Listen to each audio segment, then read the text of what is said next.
আসসালামু আলাইকুম। আমাদের রাকিব কাকা বলতেছেন যে তারেক রহমানের সিলেট ভ্রমণের আগের দিন সাকসু নির্বাচন দিয়েছে। এটা নিশ্চয় এক ধরনের প্রতিহিংসামূলক আচরণ। আমার কথা যে তারেক রহমান লন্ডনে নিজে নিজে একা পায়ে হেঁটে বাসে উঠে, বাংলাদেশে তার বাসভবন থেকে তার অফিসে পায়ে হেঁটে যায় একা একা। তো এইরকম একজন লিডার যদি তিনি সিলেট ভ্রমণে যান, তাহলে তো তার কোনো নেতাকর্মী এরকম তার শুডাউন দিয়ে যাওয়ার কোনো দরকার নাই। তো আসলে রাকিবের মতো, ঠিক আছে, যে চান্দিতে চুল ছাড়া আদু ভাই, ঠিক আছে, উনি ধরতে গেলে আমার থেকে 1 বছরের সিনিয়র। আমি 2015 সালে মাস্টার্স শেষ করছি, আর এখন 2026 সাল। দ্যাটস মিনস আমি 11 বছর যাবৎ আমি জব করতেছি।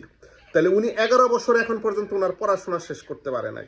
তো এই ধরনের আদব আইডিয়া যদি কোনো রাজনৈতিক দল চালানো হয়, তাহলে সেই রাজনৈতিক দল যে কোনো জায়গায় পাশ করবে না, কোনো জায়গায় তারা কৃতকার্য হবে না, সেটা স্বাভাবিক। কারণ এই ধরনের মানুষের সাথে যারা বর্তমান স্টুডেন্ট, কারেন্ট স্টুডেন্ট, তাদের সাথে কোনো সম্পর্ক থাকাটা না থাকাটা নর্মাল।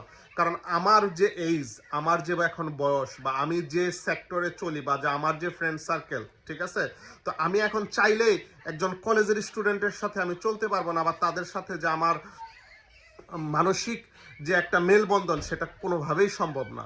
তো যার কারণে আমি বিএনপির যারা লিডার আছেন তাদেরকে বলবো, এই ধরনের ছাগল, এই ধরনের আদুবাই, যাদের আসলে মানে এখন পর্যন্ত তারা স্টুডেন্ট, এটা মানুষ মানতে রাজি না। তো যার কারণে আপনাদের সব জায়গায় ভরাডুবি হচ্ছে। আপনাদের উচিত, আমি শিওর যে আপনাদের বিএনপিতে ডেফিনেটলি ওই ধরনের স্টুডেন্ট থাকার কথা, মেধাবী স্টুডেন্ট থাকার কথা, যারা হচ্ছে এই মুহূর্তে লিড করতে পারবে, ঠিক আছে। আপনারা এই ধরনের নেতাদেরকে, যেমন এমনও হইতে পারে যে ঢাকা ইউনিভার্সিটিতে যে ভিপি পদে লড়ছে, এই ধরনের ছেলেদেরকে আপনারা এই ছাত্রদলের সভাপতি করেন। আর যদি এই আদু ভাইদের পিছনে আপনারা পড়ে থাকেন, তাহলে প্রত্যেকটা যে সাকসু নির্বাচন নিয়ে আপনারা চিল্লাচিল্লি করতেছেন না, কারণ কি? কারণ আপনাদের জিতার কোনো সম্ভাবনা নাই। কারণ আপনাদের আদু ভাইদের দিয়ে আপনারা দাঁড়া করায় দিচ্ছেন, আপনাদের আদু ভাইদের দিয়ে আপনারা লিড করতেছেন, ঠিক আছে। আদু ভাইদের লিড না করে ইয়ং ছেলেদেরকে দেন, দেখবেন আপনারা কৃতকার্য হবেন, আপনারা পাস করবেন, ঠিক আছে।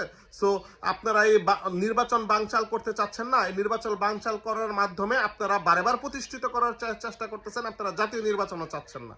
তো এখন আপনারা কোন সাইটে, আপনারা জাতির কাছে বলেন, ঠিক আছে, ঘোষণা দিয়ে বলেন যে আমরা জাতির এই সাইটে। আপনার যে সামনে যে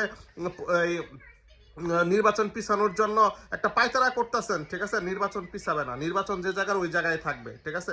আপনারা পিছিয়ে যাইতে পারেন। ধন্যবাদ সবাইকে।